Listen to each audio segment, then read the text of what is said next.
करणी सेना के राष्ट्रीय उपाध्यक्ष योगेंद्र सिंह राणा के खिलाफ मुरादाबाद में एफआईआर दर्ज हो गई है। कैराना से सांसद इकरा हसन को लेकर सोशल मीडिया पर की गई आपत्तिजनक टिप्पणी के बाद उन पर कार्रवाई हुई है। योगेंद्र राणा ने एक वीडियो साझा किया था जिसमें उन्होंने इकरा हसन से निकाह की बात कही। मामला तूल पकड़ता देखकर कटघर पुलिस ने राणा के खिलाफ एफआईआर दर्ज कर ली। एक महिला वकील की शिकायत पर यह कार्रवाई हुई है। रविवार रात को मुरादाबाद के कटघर थाने में महिला अधिवक्ता सुनीता ने शिकायत दर्ज कराई। शिकायत में कहा गया कि राणा की टिप्पणी अत्यंत अपमानजनक, लज्जाजनक और एक महिला जनप्रतिनिधि की गरिमा को ठेस पहुंचाने वाली है। यह न केवल महिला सम्मान बल्कि सामाजिक सौहार्द के भी खिलाफ है। पुलिस के मुताबिक आरोप गंभीर है और जांच शुरू कर दी गई है। वहीं योगेंद्र राणा पोस्ट वायरल होने के बाद से ही फरार है और उनका मोबाइल भी स्विच ऑफ है। पुलिस उनकी तलाश में जुटी है।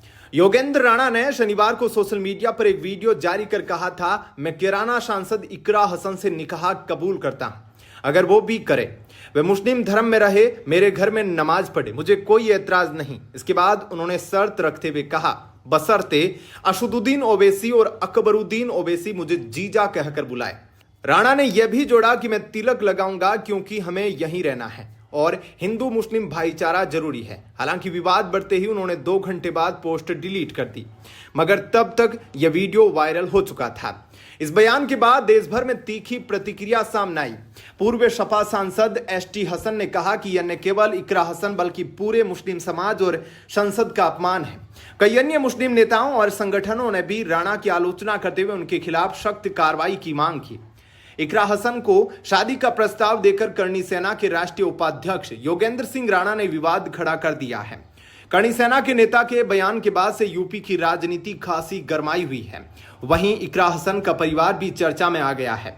दादा अख्तर हसन से लेकर इकरा हसन तक भी चर्चा हो रही है। दरअसल चौधरी अख्तर हसन का परिवार पहले हिंदू था। माना जाता है कि वर्ष 1900 के आसपास इस परिवार ने मुस्लिम धर्म कबूल किया।